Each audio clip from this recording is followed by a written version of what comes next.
Okay, so I promise this will be my last pointless video before I actually make quality content that you'll appreciate and use. But this one I'm as excited about as if I actually found the treasure. So today I just want to talk about what would happen if I found the treasure and what I would do, okay? So I'm sure you've played this out in your mind. I know I have. I've had dreams about it. I've had daydreams about it. Finding the chest and picking up the chest and the feeling that would go through my body and the experience that would be.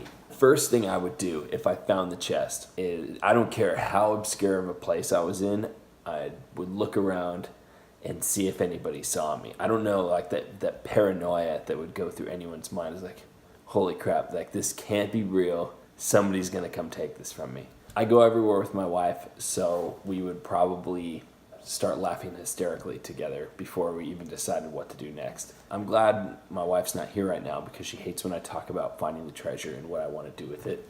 But she's an aspiring YouTube vlogger, and so we'd probably document the exact spot, obviously, because that would come in handy, as well as what that experience was like before we did anything. I would put the chest into my backpack and try to make it look like it wasn't heavy and be as inconspicuous as I could be walking back to wherever our car was. I don't think you could get back on a plane with 40 pounds of gold, and so it'd be really difficult to get back home to Los Angeles. So probably what I would do is I would just drive immediately to FORREST's house. I don't care what was going on with work. Like, nothing would seem more important at that time. He is probably the only person that I really could trust, aside from my wife, to like not have ulterior motives on what to do with the stuff once I found it, or try to influence me one way or the other. And I have to sell him the bracelet back anyways and get some feedback from him on what he thinks I should do next. I think he would probably suggest that I put it in a bank safety deposit box and sit on it for a month. I would probably wait a week and go home and plan with my spouse on what the heck I'm gonna do. Obviously, like the course of our life would change dramatically, so we need a little bit of time to process and reset and prepare for whatever we're going to do next, because it would get crazy. Your life would get crazy for a little bit. But people are really naive to think that whoever found it just quietly slipped off into oblivion and just did what with all the treasure. I think in order to get the most bang for your buck, you would have to make a spectacle of the situation. You would have to draw some attention to yourself, while obviously not parading the treasure around in your unlocked house. But you would certainly want to draw some attention to yourself and let everyone know, hey, it's found, it's authentic. And then that way you could add some value and some fervor around the whole experience before you took whatever you were going to take to auction or whatever you're going to do with any of the artifacts that were inside the chest. I guess what you're thinking though is like, but what of the chase? What about FORREST's special place? Like, am I going to tell anyone where it was? Am I going to, make a trail? We're going to make this new, like the Forrest Fenn trail back to his special place.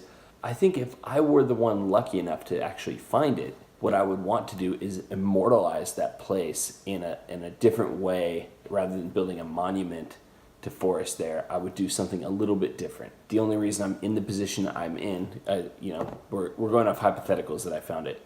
I would want to make sure I give reverence to the person that afforded me that incredible opportunity.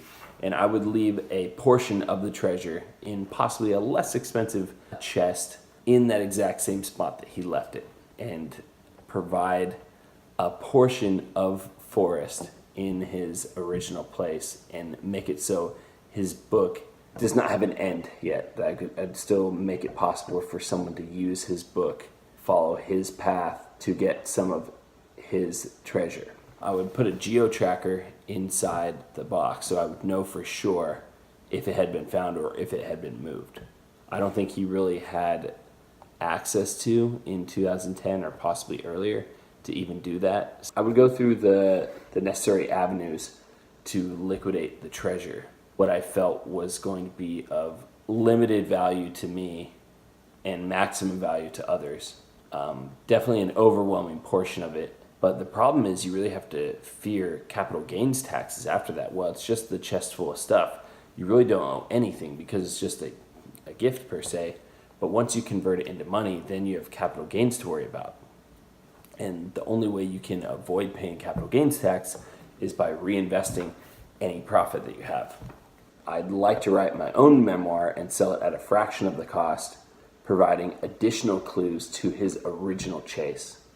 And that way I could help augment that experience for people that are trying to solve FORREST Thrill of the Chase, since I would now know for sure where it is. Help to further localize and eliminate portions of the country, but not all the way give away the answer. I think the same way that he was able to do it, I would like to, I guess it would be a great way for me to show gratitude to my ancestors and to give a little of my heart for them into my work.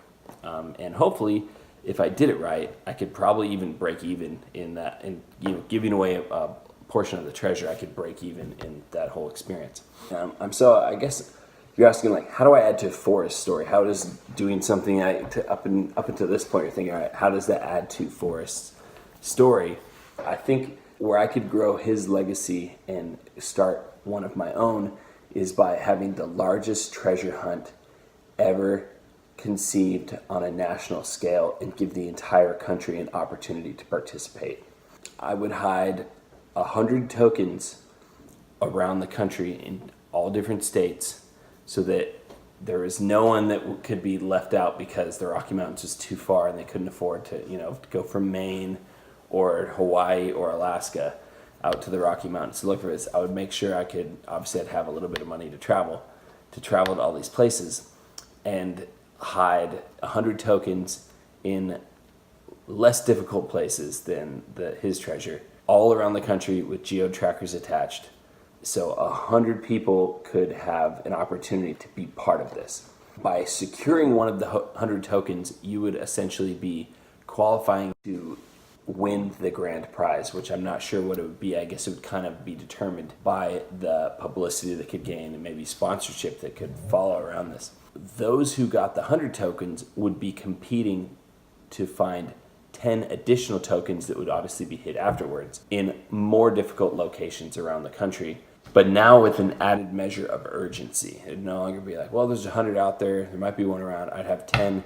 The clues would be harder, but there would be more people examining it for 10 opportunities to compete for the grand prize, and only people that collected one of the 100 tokens would be eligible to get one of the 10 tokens. Each token would have a value amount that it could be. So by finding one of the 100 tokens, it would be eligible for a certain dollar amount, and then finding one of the 10 tokens would be a greater dollar amount. So you would be winning something along each quest, as well as having a lot of fun doing it. Those 10 that qualified for the final round would be participating in like a rat race / Willy Wonka / national treasure quest of epic proportions, where there would be an absolute starting point for each of the 10 people who would be able to bring one friend or family member. So even if you hadn't found the token, if your buddy found one, you're in good shape. Once the winner made it to the undisclosed location where the grand prize was,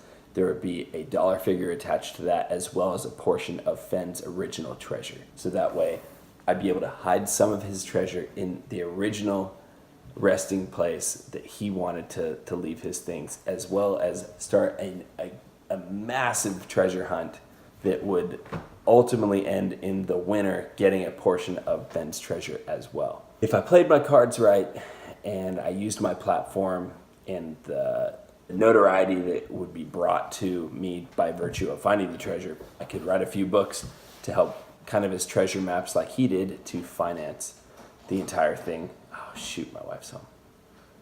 And I could probably break even by providing America with the greatest game ever since the Rams beat the Titans on the last play of the Super Bowl, where Kevin Dyson stretched out and missed the end zone by a yard.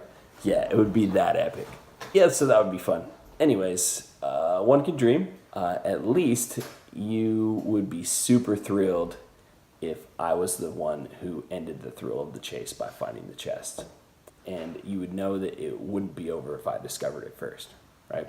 So that's enough of me for today. If you liked this video, please remember to give it a huge thumbs up and share it with someone who is just as excited as me about finding the treasure. Please leave me a comment with your thoughts and your ideas of what you would do if you found the treasure, because I know I'm not the only one who loses sleep at night thinking how awesome it would be and how life-changing it would be. Also, Father's Day is coming up. I'd like to introduce you guys to my personal company. My brother and I, we own a state flag sock company. We make state flag dress socks in men's sizes for all 50 states, as well as some other patriotic themes. You can use the code FENN30, it'll be in the description as well, along with the website, at your checkout for 30% off all your orders between now and Father's Day.